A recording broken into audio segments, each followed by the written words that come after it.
என் அன்பு பிள்ளையே, உலக வாழ்வில் எல்லோருக்கும் அவரவர் வினைகளுக்கு ஏற்றவாறு நன்மையோ தீமையோ அவரவர்களை நோக்கி பாய்கின்றன.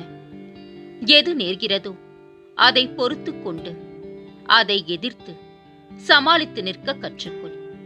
அதை விட்டுவிட்டு புலம்புவதால் எந்த ஒரு நன்மையும் கிடையாது குழந்தையே. இந்த உணர்வுகளால் உன் உடல்நிலைத்தான் பாதிக்கும். உன்னுடைய கவலைகளை தூர எறி. உன்னுடைய துன்பங்கள் ஒரு முடிவுக்கு வரும் நாள் வெகு தொலைவில் இல்லை குழந்தாய். உனக்கு நான் அடிக்கடி கூறுவது ஒன்றுதான். நீ உன் வாழ்க்கையை அடுத்தவர்களைப் போல வாழ வேண்டும் என்று கனவு காணாது. இருப்பதை வைத்து மகிழ்ச்சி கொள். உலகில் எல்லோருக்கும் செல்வம், பதவி, அதிகாரம் எல்லாம் கிடைத்து விடாது. எல்லோருக்கும் எல்லாம் கிடைத்து விட்டால் இவ்வுலகமே அதிகார போட்டிகளால் சூனியமாகிவிடும். என் வாழ்க்கை மகிழ்ச்சியான பாதையில்தான் செல்கின்றது என்று நீயே உனக்கு சொல்லிவா. அப்பொழுது தான் இந்த துயரங்களை மன வலிமையோடு எதிர்கொள்ள முடியும். வருத்தப்படாதே, அழாதே, தோல்விகளை கண்டு துவண்டு போகாதே. துன்பத்தை பெரிதாக நினைத்து இன்பத்தை இழந்து போகாதே. உனக்கு வாய்ப்புகளும் காலங்களும் உள்ளன. அவற்றை உனக்கு சாதகமாக மாற்றிக்கொள்வதற்காகவே இந்த சின்ன சறுக்கல்கள் என்பதை உணர்ந்து புத்துணர்ச்சியோடு எழுந்து வா. உன்னுடைய வாழ்வில் நீ நிச்சயமாக வெற்றி அடைவாய். நல்லதே நடக்கும் குழந்தையே. நான் இல்லாமல் போய்விடுவேன் என்று ஒரு காலம் கவலைப்படாதே. நீ அக்கறை கொண்டு விஷயங்களை பற்றி என் எலும்புகளும் பேசுவதை கேட்பாய். விசுவாசம் நிறைந்த இதயத்துடன் என்னை நினைத்தால் போதும். சுயநலம் கருதாது என்னை வழிபடுங்கள். எல்லா மங்களங்களும் விளையும். உன் பாரத்தை நான் சுமக்கின்றேன். கலங்காதே. நேற்று செய்ய வேண்டியதை இன்று செய்தால் சோம்பேறி. இன்று செய்ய வேண்டியதை இன்றே செய்தால் சுறுசுறுப்பானவன். நாளை செய்ய வேண்டியதை இன்றே செய்தால் வெற்றியாளன். நம்பிக்கை வெற்றியோடு வரும். ஆனால் வெற்றி நம்பிக்கை உள்ளோரிடம் மட்டுமே வரும். இழந்த அனைத்தையும் மீட்டு விடலாம், நம்பிக்கையை இழக்காமல் இருந்தால். ஒன்றை உன்னால் கனவு காண முடியுமாயின் அதனை உன்னால் செய்யவும் முடியும். வாய்ப்பு என்பது பறித்துக் கொள்வதல்ல, திறமையால் நாம் தேடிக்கொள்வது. திறமையில் கவனம் செலுத்து. வாய்ப்பு நிச்சயமாக உன்னை தேடி வரும். உன்னை புரிந்து கொள்ளாத எதுவும் உன்னிடம் நிலைப்பதில்லை. உன்னை புரிந்து கொண்ட எதுவும் உன்னை விட்டு விலகுவதும் இல்லை. உன் தோல்வி எங்கே ஒளிந்துள்ளது தெரியுமா? பிரச்சனைகள் வரும்போது அல்ல, பிரச்சனைகளை கண்டு நீ பயந்து விலகும் போதுதான். விமர்சனங்களை கடந்து விடு. பாதை தெளிவுறும். பிறரின் எண்ணங்கள் நாமல்ல. இருப்பினும் அலாதி கற்பனை நம்மை மெருகூட்டும். பல சமயம் மெழுகாய் நினைத்துருகாதே. சிதைந்து சிற்பமாய் மாறிட கற்றுக்கொள். ஜெயித்துக்கொண்டே இரு. நீ வளரும் வரை அல்ல, உன்னை வெறுத்தவர்கள் உன்னை பார்த்து வியந்து வாழ்த்தும் வரை. ஒவ்வொரு நொடியும் உன் வாழ்வை மாற்றுவதற்கான வாய்ப்பு. ஏனெனில் எந்த கணம் வேண்டுமானாலும் நீங்கள் உங்கள் எண்ணங்களை மாற்றிக்கொள்ள இயலும். உன்னை சுற்றி உள்ளவர்களை நீ மகிழ்ச்சியாக வைத்திருக்க விரும்பினால் முதலில் நீ மகிழ்ச்சியாக இரு குழந்தையே. உன்னிடம் இல்லாத ஒன்றை நீ யாருக்கும் கொடுக்க முடியாது. தேவையற்ற விஷயங்களை சிந்தித்துக் கொண்டிருந்தால் தேவையான விஷயங்களை சிந்திக்க நேரம் இருக்காது. பாசம் கொண்டால் பிரிவு இல்லை, கோபம் கொண்டால் உறவு இல்லை, பேராசை கொண்டால் நிம்மதி இல்லை, விழிகள் இல்லையெனில் பார்வை இல்லை, வலிகள் இல்லையெனில் வாழ்க்கை இல்லை, முயற்சி இல்லையெனில் வெற்றி இல்லை. முயன்ற மனிதர் வாழ்வில் ஒருபோதும் தோற்றதும் இல்லை. யாரைப் போலவும் இல்லாமல் இதுதான் நான் என்று தன் இயல்பு மாறாமல் வாழ்வதும் ஒரு வகையில் வாழ்நாள் சாதனைத்தான் குழந்தையே. மௌனமும் சிரிப்பும் மிகவும் சக்தி வாய்ந்த வார்த்தைகள். மௌனம் நிறைய பிரச்சனைகளை குறைக்கும். சிரிப்பு நிறைய பிரச்சனைகளை முடிக்கும். நீ நன்றாக தூங்கி எவ்வளவு நாளாகின்றது? ஏன் இப்படி உன் உடம்பை வருத்திக் கொள்கின்றாய்? சாயப்பா சாயப்பா என்று என்னையே சுற்றி வரும் என் தங்கத்தை பார்க்கும் போது என் கண்களில் கண்ணீர் பெருக்கெடுக்கிறது. எதற்கும் கலங்காதே. விரைவில் உன் வாழ்க்கை மாறும் குழந்தையே. உறவினர்கள் உதறிவிட்டனர். நண்பர்கள் நம்பிக்கை தரவில்லை. சொந்தங்கள் சொத்து மதிப்பினைத்தான் பார்க்கிறார்கள். அன்புக்கு ஏங்கிய நான் அனாதையாகிவிட்டேன். தாயை தேடும் கன்று போல் உன்னிடம் வந்துவிட்டேன்.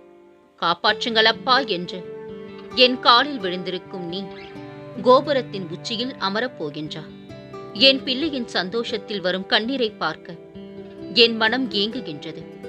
நீ என்றும் தலைத்து வேரூன்றி நின்று வளர்ந்து மேலோங்கி நிற்பாய் குழந்தையே. எல்லோருடைய வாழ்க்கையும் ஒரு மெழுகுவர்த்தி போலத்தான். தூரத்தில் இருந்து பார்த்தால் ஒளி மட்டும் தெரியும். அருகில் சென்று பாருங்கள், அவர்கள் உருகி கண்ணீர் வடிப்பது தெரியும். எந்த சூழ்நிலையிலும் தைரியத்தை கைவிடாதே. உனது நம்பிக்கையை திடப்படுத்தவே நான் அவதரித்தேன். உனது நல்வாழ்விற்கு நானே பொறுப்பு. நான் இருக்கும்போது எதற்காக வீண் கவலை? அனைத்தையும் நான் சீர்திருத்துவேன். நான் உனது இல்லத்திற்கு வந்து குடிபுகுந்து கம்பீரமாக அமர்ந்திருக்கின்றேன். கர்வம் உள்ளவர் எவரையும் நான் என் அருகில் கூட சேர்க்க மாட்டேன். அடிக்கடி நான் சொல்வது ஒன்றுதான், விரைவில் உயர்ந்த நிலைக்கு நீ வரப்போகின்றா. தர்மம் துளிர்விடும் நேரம் வந்துவிட்டது. தர்ம வழியில் பயணப்பட்டால் சுகம் நிச்சயம் குழந்தையே. அதர்ம வழியினை தேர்ந்தெடுப்பின் அழிவு நிச்சயம். உண்மையை உணர், சத்தியத்தை கடைப்பிடி. அன்பும் அக்கறையும் எங்கு இருக்கின்றதோ அங்கே ஒருபோதும் கவலை இருக்காது. எதிர்காலத்திற்கான மறுபெயரே போராட்டம். என்று மனதில் தோன்றும் ஆசை நிறைவேறவில்லை என்றால் இதயம் அது எப்போது கிடைக்கும் என்று போராடும். கனவு என்று நனவாகும், மனம் சதுராட துவங்கும். எனினும் வாழ்வானது எதிர்காலத்திற்கும் உரியதல்ல, இறந்த காலத்திற்கும் சொந்தமல்ல. வாழ்வதென்பது வாழும் நேரத்திற்கே சொந்தம். அதாவது நிகழ்காலத்தின் அனுபவம்தான் வாழ்வின் அனுபவம். மனித இனம் இதை அறிந்திருந்தும் சத்தியத்தை ஏற்க மனம் மறுக்கிறது. ஒன்று முடிந்தவை பற்றி எண்ணி மனிதன் மனம் நோகின்றான். இல்லை, இனி நடக்கவிருக்கும் எதிர்காலம் குறித்தெண்ணி மனம் வேகின்றான். இறுதியில் வாழ்வை தொலைக்கிறான். ஒன்றை உணர்ந்தால் நன்மை விளையும். நடக்கவிருப்பதை கணிக்க இயலாது, நடக்கப் போவதை உருவாக்கவும் முடியாது. நடப்பதனைத்தும் இனிமையானதென்று மகிழ்ச்சி கொண்ட மனதோடு வாழ்ந்து வருங்காலத்தை எதிர்கொள்ளலாம். நிகழ்வது முன்னரே நமக்கு தெரிந்தால் பின் வாழ்வில் சுவாரஸ்யம் ஏது குழந்தையே? எனது கண்களை நன்றாக உற்றுப்பார். உன் வாழ்க்கையில் ஒரு மாற்றம் நடக்கப் போகின்றது. கேட்டது கிடைத்திடும், நினைத்தது நடந்திடும். இன்று முதல் நீ எடுத்து வைக்கும் ஒவ்வொரு அடிகளும் உன் முயற்சியின் வெற்றி படிகளாக மாறும். நம்பிக்கையோடு என்னை நினைத்து உன் வீட்டில் தீபம் ஏற்று குழந்தையே. உன் வீடு முழுவதும் தீப ஒளியாக நான் காட்சி தருவேன். யார் என்னை நினைக்கின்றாரோ அவரை நான் நிரந்தரமாக நினைவில் வைத்திருப்பேன். தேடி தேடி நமக்கு பிடித்த ஆடையினை அணியும் போது நமக்கிருக்கும் சந்தோஷம் அதை கழட்டும் போது இருப்பதில்லை. நாம் நேசித்தவர்களும் அப்படித்தான் இருக்கின்றார்கள். சில உறவுகள் கடல் போல அழகை ரசித்தவர்கள் ஆழத்தை பார்ப்பதில்லை. ஆழம் தெரிந்தாலும் நீந்த தெரிவதில்லை. நீந்தினாலும் கரை சேர விரும்பவில்லை. அவசரப்பட்டு முடிவு எடுத்தவர்களின் மனம் அவசர சிகிச்சையில் தான் உள்ளது. காரணம், பின்வரும் விளைவுகளை பற்றி யோசிக்காமல் மறந்ததா? யோசித்து பேசு. வார்த்தைகளுக்கும் உயிர் உண்டு குழந்தையே. வாழ்வது உயிர்கள் மட்டுமல்ல, வார்த்தைகளும் தான். வீட்டிற்கு அழைத்து உணவு கொடுப்பது விருந்து, கேட்பவருக்கு கொடுப்பது இலவசம், இருக்கும் இடம் தேடி சென்று கொடுப்பது தர்மம், யார் என்று தெரியாமல் கொடுப்பது தானம். யாருடனும் உன்னை ஒப்பிட்டு பார்க்காதே. அது உன் எல்லையை அவர்கள் தீர்மானிப்பது போன்றாகிவிடும். என் வைரமே, நீ நடக்கும் பாதையில் இருக்கும் முட்களை களை எடுக்கவே உன் கூடவே நானும் நடக்கின்றேன். எந்த முட்களாலும் உன்னை குத்த முடியாது குழந்தையே. நீ தொட்டது எல்லாம் பொன்னாகும் நேரம். நீ நினைத்த காரியங்கள் எல்லாம் நிறைவேறும் நேரம். எதை பற்றியும் நினைத்துக் கொண்டு இருக்காதே. உனது கை ஓங்கும் நேரம் இது. சில நாட்கள் காத்திரு. வேறு ஒரு நபர் உதவியுடன் உன் வேலையை முடித்துக் கொடுப்பேன். படுத்தே இருப்பவனுக்கு பாகை பகையாகும். பேசியே திரிபவனுக்கு வாயை பகையாகும். பாயை சுருட்டினால் ஆரோக்கியமாக வாழலாம். வாயை சுருட்டினால் ஆனந்தமாக வாழலாம்.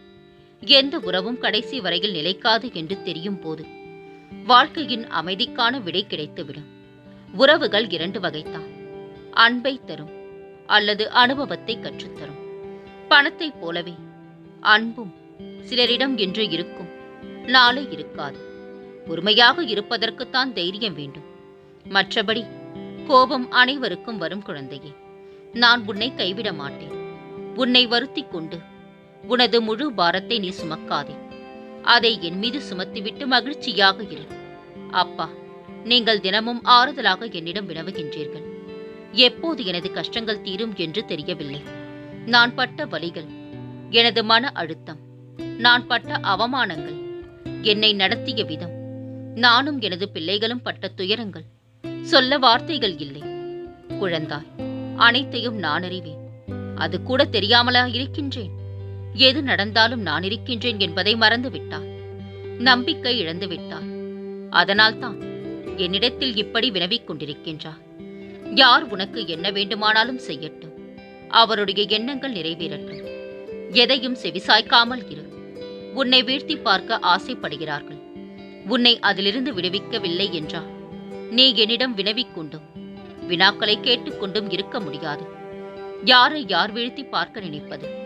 என் பிள்ளைகளை கண்டிக்கவோ அடிக்கவோ எனக்கு மட்டும்தான் உரிமை இருக்கின்றது. உங்களை படைத்தவனும் காப்பவனும் நான். யாராவது கேடு விளைவிக்க நினைத்தால் அவர்களின் செயல்கள் சாம்பலாகி போகும். கவலைப்படாமல் இரு. அனைத்தும் விரைவில் முடிவுக்கு வரப்போகின்றது. உன்னை அனைத்து ஆபத்துகளில் இருந்தும் முழுவதுமாக நான் விடுவிப்பேன் குழந்தையே. காத்திரு. உனது கைகள் ஓங்கப் போகின்றது. அது தெரியாமல் தவித்துக் கொண்டிருக்கின்றா. நம்பிக்கையோடு இரு குழந்தையே. நான் இருக்கின்றேன். நான் என்று உன் கரம் பற்றினேனோ அன்று முதல் இன்று வரை நீ கேட்டாலும் கேட்காவிட்டாலும் உனக்கு நன்மை மட்டுமே நான் செய்வேன். ஆகவே கலக்கமடையாதே, திகைப்படையாதே. நடப்பதெல்லாம் நல்லதாகவே நடக்கும். இனி உனக்கு அனைத்தும் நல்லதே நடக்கும் குழந்தையே. நான் இருக்க கவலையே. கவலை கொள்ளாதே. மகிழ்ச்சியோடு இரு. உன்னோடும் உன் குடும்பத்தோடும் உன் சாயப்பாவாகிய நான் என்றும் துணையாக இருப்பேன். என்றென்ற முன்னினைவில் உன் சாயப்பா.